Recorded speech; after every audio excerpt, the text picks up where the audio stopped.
The Chosen, Episode 5 on Blu-ray, called The Wedding Gift. Here's my review. This episode was actually really cool. They took a very, very small story out of the New Testament and made it into like a full episode with context and everything.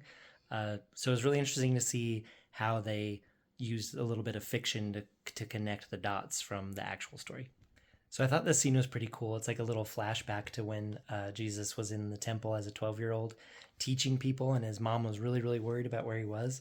I like this. You were supposed to be riding in the caravan with Uncle Abida. I was supposed to be with my father. Then why weren't you? I was.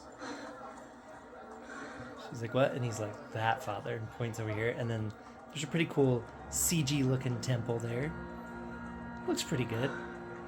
So I like this. You actually see Joseph kind of, I don't want to say like getting him in trouble, lecturing him or anything, like because it's very lighthearted. But listen to what he says. What are you going to do for your mother for this transgression, huh? I'm going to make him rub your feet.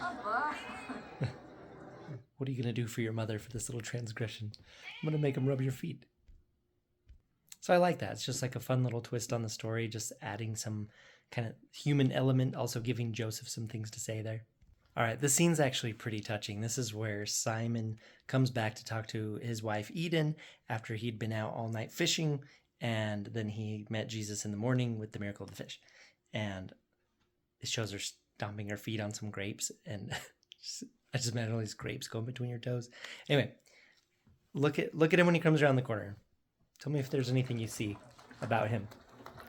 Look at that. Look at all those veins. He's jacked. Look at this. Look at all these veins. I mean, this guy is doing a great job of acting, and he looks great. And my goodness, is he lifting some weights before each shot? Because look at his arms. They look fantastic, but my goodness, this is what they look like right after lifting. Anyway, the scene's very touching. Him talking to his wife, and she's so happy that he's leaving fishing and he's going to follow the Savior. So, very cool moment. But when he walked around the corner, I was just like, whoa. So, finished his fishing day and lifted some weights before coming home. This part was pretty funny. You got Simon and Andrew getting ready to go on their first journey with Jesus, and they're both super nervous, and they're just kind of walking and talking back and forth together. And I thought this was a really cool moment, because you're just like, I guess you might be nervous. Come on, don't be nervous. If you're nervous, I'll come on too strong. Don't tell me you're not nervous. I said I was. You said if I'm nervous. I know what I said. I don't want to let him down. I don't want to do it wrong. Anyway, then they like comfort each other, and it's adorable, and people are watching them, and it's that same old gag where someone's watching and you're being all emotional. But it was funny, and it's also cool seeing them be very human and being very worried about doing a good job. And because he picked them, and that automatically makes them a little nervous. So it's kind of cool to see them talking about it, because you really don't see this on the actual page. There's so little on the page that the show really fills it out. But what they do, they're doing a good job. I'm enjoying it. I like this. He talks about how it's like fishing, and how when they were younger, their dad taught them to fish. And he's like, no, he didn't. We just sat there. And it's like, exactly. And we watched and we watched and we watched. And then when it was our turn, we tried and made our own mistakes. So they're implying that they're going to just watch him, which is cool. So like I said at the beginning, they take a very small story and that seems less significant, and they really build up the context of the story. So this is Thomas and the girl that works with him. I can't remember her name, but they're bringing the wine to the wedding feast that Jesus's mom Mary is going to be at. And so they're setting up that there might be short wine, and they're setting up that it's very, very good. And so she describes it, and it's like, oh my gosh, like all the stuff that goes into it. But look at this awesome cup. I'm pretty sure it's an olive wood cup. But look at this. It's got a big old knot. Look at that. That is probably the coolest cup I've ever seen. So they run out of the really good wine, and it's about to be a real big problem and shame this family forever. So his mom is like, it's time to help us out here.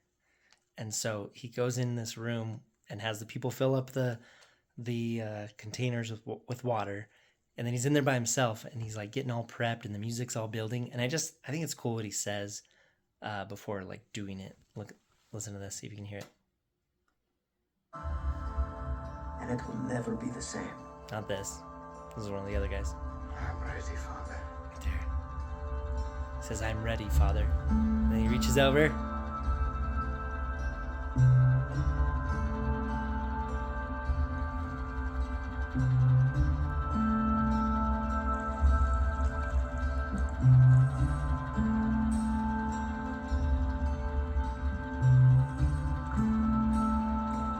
And yeah.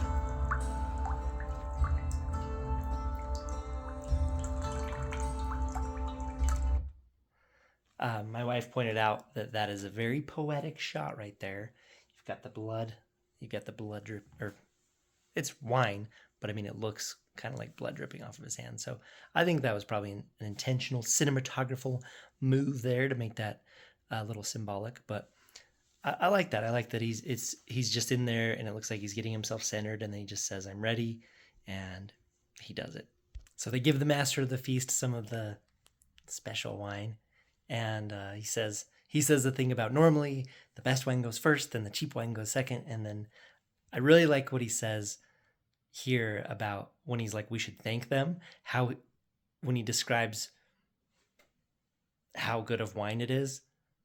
Just listen to how he describes what kind of gesture it is. I like this. The best wine I have ever tasted. Let us thank them for this unnecessary but honorable gesture. Let us thank them for this unnecessary but honorable gesture. All right, this whole episode does a really good job of making an awesome party that you should want to go be at. At least I did. So I was thinking as the episode was winding down, and everyone just looks so happy, and there's the bride there, and everybody's dancing around, and even Jesus is dancing around. It just got me thinking that look at these people celebrating this wedding, and look at how happy everybody is. Look at what a big deal it is, and it's such a contrast to nowadays where some people still do believe in weddings and believe in marriage and believe in celebrating it like that, but for more and more people, marriage is not a big deal. And so it's kind of cool looking at this show and seeing just this marriage is portrayed as this incredibly happy event. And you have everybody that's just so happy and jumping up and down. And sure, they're completely full of the best wine in the universe. But it just got me thinking that you have all these people celebrating, and they're doing it because of a wedding. And there's a lot of people now that just don't believe in marriage in general. So anyway, it just got me thinking. It's interesting during this. What do you think about that? All right, so this guy's Thomas, like I said, and they've introduced him as the guy that was helping with the feast and that was delivering the wine. And oddly enough, he spent the entire episode doubting things. Interesting. He's doubting things. His name's Thomas. I think something's going to come up with this guy. Anyway, so he's talking about how Jesus invited him to go with them. And I love what she says after what he says.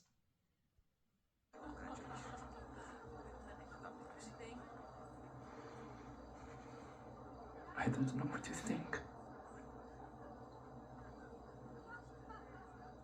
So don't. Maybe for once in your life, don't think.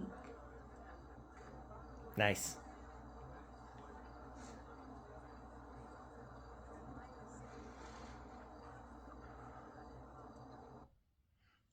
So you got doubting Thomas there, and she's like, stop doubting and thinking, just go. So I liked it. All right, so overall, episode 5. So this was an episode that I have not seen before, so we're now in new territory for me. It was great. I really liked it.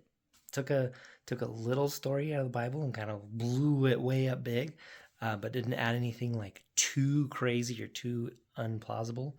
And like I was telling my wife, what this show makes me want to do is just learn more about him, not him, the actor or the character, but him, the actual person, by reading the New Testament, etc. So I think this show is awesome because it builds excitement in that category, but it's a really good show. It's very well acted. The production design is incredible. The music's really good, except for the opening song with that weird breathy thing at the end. Hate that. But yeah, I'm really enjoying the show. And this episode had a lot of dark scenes, so the Blu-ray actually looked decent. So I'm happy I'm watching it on Blu-ray. I haven't evaluated the streaming version, but it looks pretty good. The sound is great. But yeah, I liked it. I recommend it. It's free to watch anyway. I'll put the link in the thing in the description. But I'd love to hear what you think of this episode, or if you've seen it, or what you think. And if you could, I don't normally ask this too much, but if you could either push the like or the not like button and then say something, that's actually incredibly helpful. So yeah, thanks for watching, and I'll see you on the next one. Thanks. Bye.